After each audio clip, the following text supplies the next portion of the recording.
Hi everyone, my name is Esther and I'm the author of the Stargazer Scrapbook. I'm gonna use this video to answer a few questions that a lot of you have been asking me. Yeah, we'll see how it goes. Are you self-published? Yes. How do you get over a writer's block? Well, first of all, before I write anything, I always try to do character sketches. I also try to kind of brainstorm the brief main plot, and then the little details that come with the story kind of happen when I'm writing. But if I have the main plot brainstormed, it kind of keeps me on track, so I never really run into a block because I kind of know where the story is going. When you have good ideas and planning but can't seem to get it onto paper in a story, how do you overcome it? First of all, if I have good ideas and I have really good planning, I think that the only thing stopping me from writing is the fear that what I'm writing won't be perfect. Sometimes I forget that what I'm writing is a first draft and it's not supposed to be perfect because that's what the editing process is for. To overcome that way of thinking, I just have to realize that I really just need to get those ideas onto paper. It doesn't have to be perfect. I don't have to use the perfect wording and the perfect phrasing yet. I can just write, and then I can realize that when I go back to edit it, that's when the important stuff comes in, and I don't have to worry about that ahead of time. So just realizing that what I'm writing doesn't have to be perfect right off the bat, and it never will be perfect even after my editing, that kind of helps me just get going with my story when I have good planning to use. Other reasons why I have good planning but I'm just not getting it into a story and getting it on paper is probably because I'm not really in a mood to write. When I'm not in a mood to write and I kind of force myself to write something, it just turns into a mess. If you've been writing for a long time, I think you know the comparison when you compare something you wrote when you were really on fire and motivated versus something you had to kind of force out, like maybe a school essay or something. The quality of your writing is really different. So one of my rules is that if I'm not in a mood to write and I'm not time pressured to do so, like for school, then I won't force myself to write. What are your favorite books and who are your favorite authors? I guess my top 3 favorite authors are Mitch Albom, Francis Chan, and Dan Brown. My favorite books are The 5 People You Meet in Heaven. That's my all-time favorite. It's by Mitch Albom. Tuesdays with Morrie, also by Mitch Albom. The Timekeeper, also by Mitch Albom. Another one of my favorites that I always recommend to people is Still Alice by Lisa Genova, and also To Kill a Mockingbird by Harper Lee. What are you studying and is it related to your writing? Actually, what I'm studying is completely unrelated to my writing. I'm actually doing a Bachelor of Science in Human Nutrition and Dietetics. Is writing just on the side or will you be writing full-time? Would you consider being a full-time author? Well, for me, writing is a really precious hobby, and even though I've always really liked writing since I was little, I've never thought of it as a full-time job. I've never imagined myself just writing for the rest of my life as a career. I think that having a career aside from writing allows me to use the money that I make from my writing for something else because I don't have to use that money to, I guess, sustain my basic needs. I have that career for it, which is why, for example, with the Stargazer Scrapbook, I feel comfortable donating everything, all the revenue that I make from it, to a charity because I'm not relying on my writing to sustain my life. What genres do you like? Are they similar to the ones you plan to write? Regarding books, my favorite genres are psychology, Christian, philosophy, nonfiction, and thriller. Despite reading a lot of nonfiction books, I only ever write fiction. I really like reading nonfiction. I only write fiction. My stories in the past have been psychological thrillers and I really enjoy writing that, so you'll probably see more of those coming from me in the future.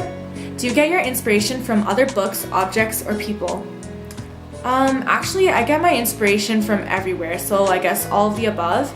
The reason why Mitch Albom is my favorite author is because a lot of the themes that he touches on in his books are very meaningful, and they offer a lot of fresh perspective, and the way that he writes just it kind of compels you to respond in your own way, and when I read his works, it makes me feel like I really want to write. As a writer and a storyteller, I also like to draw from real life experiences. if you add elements of realism into even a fictional plot, it makes that fictional plot feel more real. What inspired you to write the Stargazer scrapbook? I started by thinking about what sort of abstract things that my mind kind of wanders to every now and then, and I realized that I spend a lot of time recalling memories. It hit me that there was some importance in memories and moments, and that I always draw my ideas from it. So I took it a step further and I wanted to differentiate moments from memories. At the time that I was writing and planning TSS, I was taking a psychology course in university, and we were in the memories unit.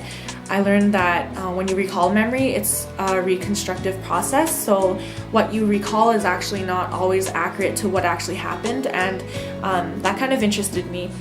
There's also times when we daydream about the lives that we wish we could live, and those kind of events that happen in your daydream, because they weren't actually real, you can't by definition call them a memory, but they still kind of play into shaping who we are as people. So I like to categorize them as moments, and I thought that maybe this could turn into an interesting plot if I thought about it more. So it's kind of messy, but that was how TSS happened. What inspired you to write your first fanfic? My first fanfic was actually a really embarrassing mess. What got me into fanfics was the fact that I liked writing, but I didn't have anywhere to share my writing. And I had a friend who, she was a beta reader at the time, and she suggested fanfics, and I was like, that's interesting. So I looked into it and I was like, oh hey, this is pretty cool because I can write my stories and I don't have to come up with my own character names because I can just steal them from some person. And I really don't like coming up with character names sometimes. I find it really difficult. So in fanfics, I can just choose people and pair them together and not have to come up with their names because I'm just stealing their names. I mean, borrowing their names. And I can share my stories with other people. So my first fanfics actually didn't really consider the pairings very well. I was just kind of like, I like this person's name, I'm gonna use them. This person, sure, why not? I didn't think about like, oh, who is shipped with who and what are the OTPs of the time. I just need names for my stories so that I could share my stories and label them as fanfics.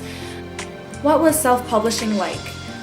Self-publishing was actually not that bad. They match you up with a publishing consultant, and that consultant is really informed and they give you a lot of information. They contact you really often and they always check your progress. The only thing that kind of bothers me a little bit about self-publishing is that they don't actually read your manuscript. They don't actually assess whether it's a good plot or whether the writing quality is good. They kind of just take your money and publish it. And that sounds really bad, but if you're really wanting to publish something and you want it to be quick, then yeah, self-publishing is definitely the way to go. How are you now that exams are over? After exams ended, it was pretty good. And then spring classes started and now it's not so good, but I'm still trying to find time to write, and I'm working on 2 things at once actually, so we'll see how that goes, and I'll update you guys as it goes. Who are your top 5 biases? My top 5 biases are UKISS's Kevin, Shiny's Jonghyun, Super Junior M's Henry, B2B's Peniel, and Eric Nam. Who is your favorite group? It's definitely UKISS. Is BTS a yes or no for you? Actually around the time BTS debuted, I think I was just starting university and I stopped kind of keeping up to date with K-pop because school got so busy. I have a few of their songs and I really like them. I did watch them on Weekly Idol once and they were pretty funny, so I don't know, if I was still into catching up with all that K-pop stuff, I probably would like BTS quite a bit. What's your current favorite song?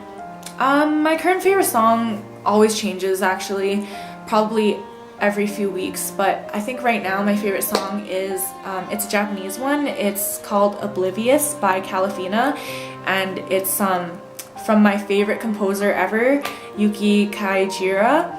And yeah, I don't know, I watched like one of their lives and it was just really amazing live, and then the studio was really good, so yeah. But my timeless favorite song is Someday by UKISS, and the lyrics are really meaningful to me and actually motivated me a lot when I was in high school. So that one is my ultimate favorite.